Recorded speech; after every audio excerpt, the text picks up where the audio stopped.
Cuenta con más de 20 años de carrera en el sector energético. Ha trabajado en la Comisión Federal de Electricidad, Pemex, la Secretaría de Energía, COFESE, y fue comisionado de la Comisión Reguladora de Energía de México. Es abogado por el ITAM y cuenta con una maestría en Derecho por la Universidad de Chicago. El abogado de Transición Energética y Energía Limpia en Earth Justice, Guillermo Zúñiga, en Milenio Negocios. Muy buenas noches, bienvenidos otra vez a Milenio Negocios Televisión, este programa que ya hacemos desde casa cada martes. Regina Reyes Heroles, muy buenas noches. Buenas noches. Hoy vamos a hablar de energías limpias, ¿verdad? De energías limpias y de los cambios que hay en el sistema eléctrico. Por eso, como ustedes vieron, invitamos a Guillermo Zúñiga, que lleva mucho tiempo conociendo el sistema eléctrico mexicano, ya no está en nuestro país, pero la verdad es que nos interesaba mucho su punto de vista para tratar de entender lo que ocurrió en los últimos días de abril. Si ustedes recordarán, se firmó un acuerdo por parte del SENACE a recomendación de la Secretaría de Energía, donde recomienda, entre otras partes, frenar la incorporación de las nuevas plantas de producción de energías renovables, sobre todo eólica y fotovoltaica solar. Y por eso, Guillermo, creo que mi primera pregunta tiene que ver con una de las razones que se esgrimen en este acuerdo para que tú me digas si esto es así o no. Una de las razones que pone el SENACE es que las energías renovables no son tan confiables y pueden generar cierto riesgo en el flujo del sistema eléctrico nacional. ¿Esto es así? Muchas gracias, Bárbara, Regina, por la invitación. Un saludo al auditorio. Es una gran pregunta. Y te lo comento muy contundentemente, no es así. Okay. Parte del desarrollo que hemos visto a nivel internacional con el gran avance que ha tenido las energías renovables al punto de sustituir de manera eficaz a los combustibles en la generación eléctrica es que mitos como ese de la intermitencia, de que qué pasa si llega la nube con el panel solar, qué pasa si deja no hay sol, qué pasa en la noche, no hay sol, está nublado. Bueno, a medida que los mercados, los sistemas eléctricos se han familiarizado en los últimos 15, 20 años sobre la penetración de energía renovable, la verdad es que esa intermitencia que sí existe se ha llegado a administrar muy bien. Uh-huh. Hemos encontrado cómo sistemas, te voy a dar los dos ejemplos más importantes a nivel mundial, regionales, California. Yo le doy seguimiento al mercado de California y hemos registrado últimamente avances, penetraciones de 74% de energías renovables. California, que tiene una capacidad instalada similar a la de México, México anda por los 75 gigas, California está en los 70 gigas de capacidad instalada. Es un sistema muy similar en cuanto a capacidad. Tiene 70 y cacho de energías renovables en algunas horas del día, cuando hay buen sol. Y Alemania, el pasado 20 de abril se rompió un récord. Alemania, que es un país enorme en términos económicos, muy industrial, tuvo 78%. Entonces, a medida que esto va pasando, nos damos cuenta que la intermitencia es algo que se puede administrar. Y hay muchas formas de hacerlo, muchas técnicas, y es algo que se va aplicando en los sistemas que buscan adecuarse a esta nueva realidad tecnológica. En este contexto, una de las cosas que me parecen muy interesantes, de alguna manera, es que estamos, creo, concentrando el poder en la parte de petróleos, en la parte de petróleo. En vez de abrir, ¿no?, este sector energético, estamos concentrando el poder en petróleo. Y quiero entender un poco qué le pasa al sector energético en general cuando se concentra el poder en solamente una de las energías, por un lado, y qué tanto puede afectarlo también a nivel, y esta sería mi segunda pregunta, me voy a echar dos en una, aprovechando, ¿qué tanto afecta esto a lo mejor al usuario final? O sea, si nosotros lo que queríamos era bajar la tarifa, ¿no?, cuando concentras el poder en una de las energías, ¿puede afectar eso también? Mira, son dos preguntas, pero realmente hay una sola respuesta. Cuando tú concentras un poder de mercado, en cualquier mercado, lo que vas a tener es una posibilidad de incremento de precios en demérito del papel del usuario. De nuevo, vamos a las técnicas más importantes de los temas eléctricos. En los temas eléctricos internacionales, la práctica común internacional es el despacho económico. ¿Qué significa? Que tú tienes una demanda establecida en cierto punto del día. Y para establecer esa satisfacción de demanda, vas convocando la entrada de nuevas plantas de generación eléctrica. Inicias con las más baratas. De esa manera también desconcentras el mercado y se traduce en tarifas más bajas para que los pague el usuario. ¿Y también es un tema de competencia o no? Claro. Pues mira, sí, la competencia es importante, pero aquí estamos en un mercado bastante regulado. Competencia y regulación no se excluyen, muchas veces se complementan, pero entonces yo lo veo que en un mercado tan complicado y sofisticado como es el eléctrico, la libre competencia tiene que estar rodeada de reglas claras, reglas conocidas por todos, reglas estables, reglas que tengan tranquilidad y confianza, y con eso el funcionamiento va a ser un funcionamiento predecible y que sea más resiliente a los cambios que va a haber, como siempre en cualquier industria. Guillermo, me quedo un poco con esto que decías. A mí me tocó conocer el SENACE y es maravilloso ver cómo funciona eso. Parece la NASA, hay unos técnicos y hay unos especialistas y hay un control matemático. Es una cosa increíble de conocer. Por eso me llamó también la atención que el presidente en una de sus conferencias mañaneras dijo que esta decisión del acuerdo también había sido para darle un trato justo a la CFE, que las empresas privadas estaban arruinando a la Comisión Federal de Electricidad porque estaban entrando primero, esto es un poco lo que decías tú, quedándose con el negocio y no dejando espacio para esta compañía que era la que le daba la autonomía eléctrica a México. Y me quedé con una duda con eso, porque recién hablabas de las reglas claras y de que todos supiéramos cómo funcionaba, pero volviendo a la reforma energética, recuerdo que en la parte eléctrica las energías renovables y los privados solo participan en uno de los 4 negocios que tiene el sistema eléctrico, que es producción y proveeduría a la industria. En los otros 3 negocios sigue siendo exclusivo del SFE. ¿Esto es así?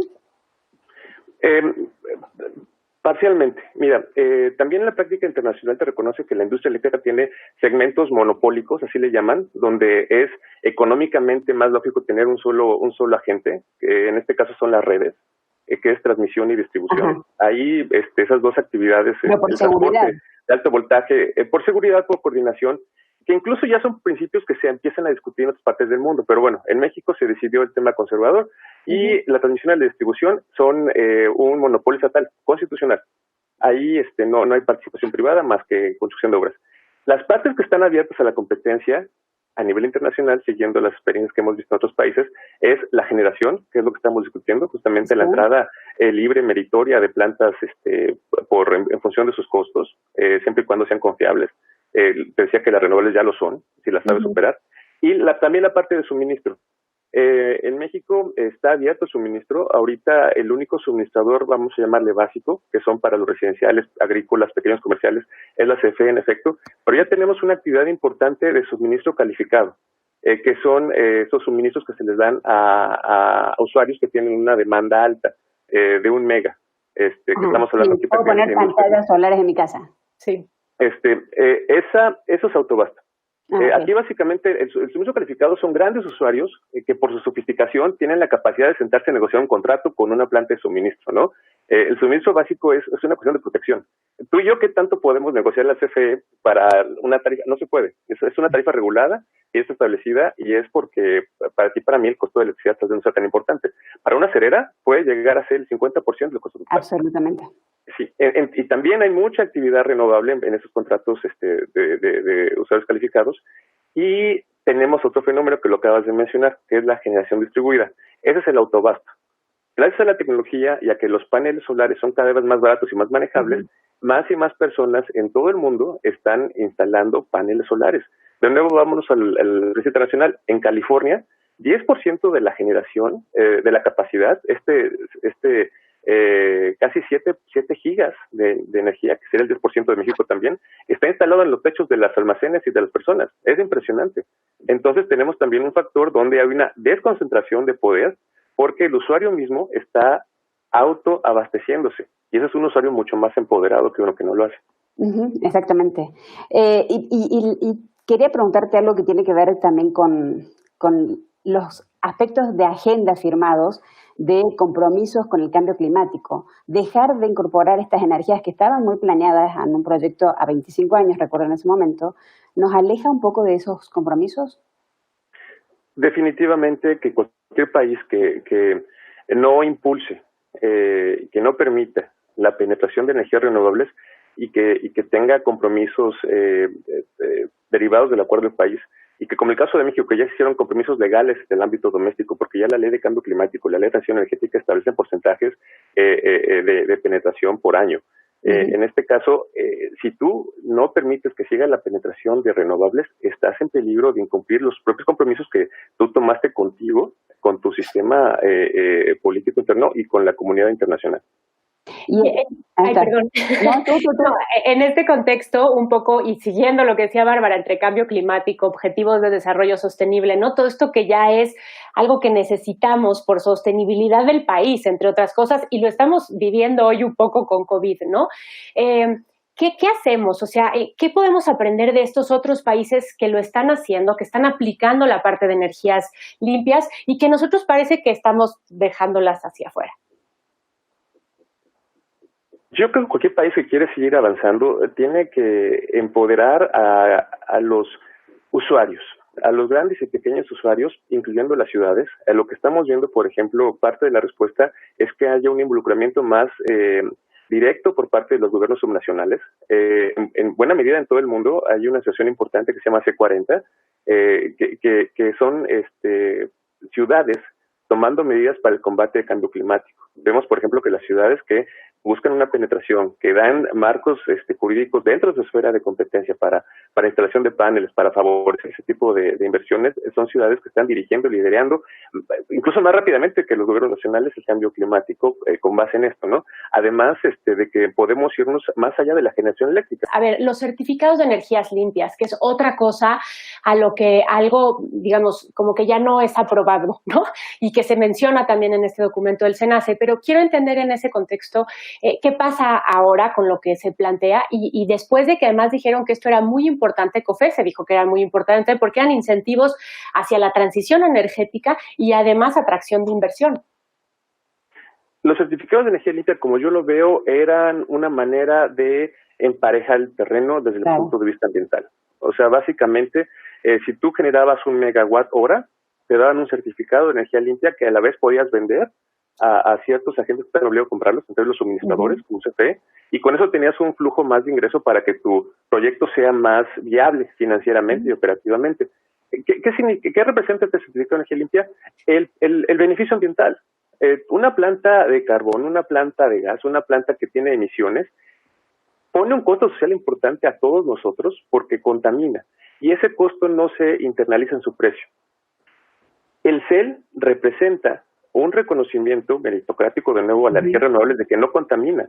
Entonces, por eso era importante, pues yo creo que emparejar el terreno, dándole un reconocimiento y un incentivo a las renovables por un premio por no contaminar, básicamente, que estaba representado por los CEL, y que le daba aparte una viabilidad muy, muy relevante. Y tenía un mercado más o menos avanzado en México. No lleva pocos años, entonces no se puede hablar muchísimo de la demanda, pero ya veías que incluso pequeños inversionistas, tú mencionaste la gente que ponía paneles en su casa, estaban buscando que eventualmente les dieran 1 o 2 CELs.